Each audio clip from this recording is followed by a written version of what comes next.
ಸೌಂಡ್ನ produce ಮಾಡುವ ರೀತಿಯನ್ನು articulation ಅಂತ ಹೇಳ್ತೀವಿ. ಸ್ಪೀಚ್ ಡಿಲೇಯಿಂದ ಕಷ್ಟಪಡುವ ಮಕ್ಕಳಿಗೆ ಈ ಆರ್ಟಿಕ್ಯುಲೇಷನ್ ಮಾಡೋದು ತುಂಬ ಕಷ್ಟ ಆಗಿರುತ್ತೆ, ಅಥವಾ ಸೌಂಡ್ನ ಹೇಗೆ ಪ್ರೊಡ್ಯೂಸ್ ಮಾಡೋದು ಅಂತಲೇ ಗೊತ್ತಿರಲ್ಲ.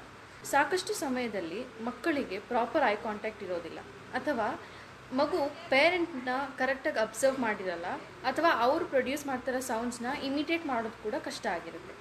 ಇದರಿಂದ ನಾವು ಸ್ಪೀಚ್ ಥೆರಪಿಲಿ ಸಿಂಪಲ್ ಟೆಕ್ನಿಕ್ಸ್ನ ಯೂಸ್ ಮಾಡಿ ಮಗುವಿಗೆ ಸೌಂಡ್ ಪ್ರೊಡ್ಯೂಸ್ ಮಾಡೋದಕ್ಕೆ ಹೆಲ್ಪ್ ಮಾಡ್ತೀವಿ. ಉದಾಹರಣೆಗೆ, ನಿಮ್ಮ ಮಗುವಿಗೆ ಖ ಸೌಂಡ್ ಬರ್ತಾ ಇಲ್ಲ ಅಂದರೆ ಸಿಂಪಲ್ ಐಸ್ ಕ್ರೀಮ್ ಸ್ಟಿಕ್ಸ್ನಲ್ಲಿ ಈ ಟೆಕ್ನಿಕ್ಸ್ನ ಮಾಡ್ಬೋದು. ಐಸ್ ಕ್ರೀಮ್ ಸ್ಟಿಕ್ನ ನಾಲ್ಗೆ ಮೇಲೆ ಇಟ್ಟು ಪ್ರೆಸ್ ಮಾಡಿ ಖ ಸೌಂಡ್ ಮಾಡಲು ಹೇಳಿ. ಖ ಖ ಖ ಈ ಥರ ಸ್ವಲ್ಪ ದಿವಸ ಪ್ರಾಕ್ಟೀಸ್ ಕೊಟ್ಟಿದ ನಂತರ ಮಗುವಿಗೆ ಖ ಸೌಂಡ್ ಮಾಡಲು ಹೆಲ್ಪ್ ಆಗುತ್ತೆ. ಮಗುವಿಗೆ ಸೌಂಡ್ಸ್ನ ಫೀಲ್ ಮಾಡಲು, ಅದಾದ ನಂತರ ಪ್ರೊಡ್ಯೂಸ್ ಮಾಡಲು ಹೇಳಿಸ್ಕೊಡಿ. Thank you.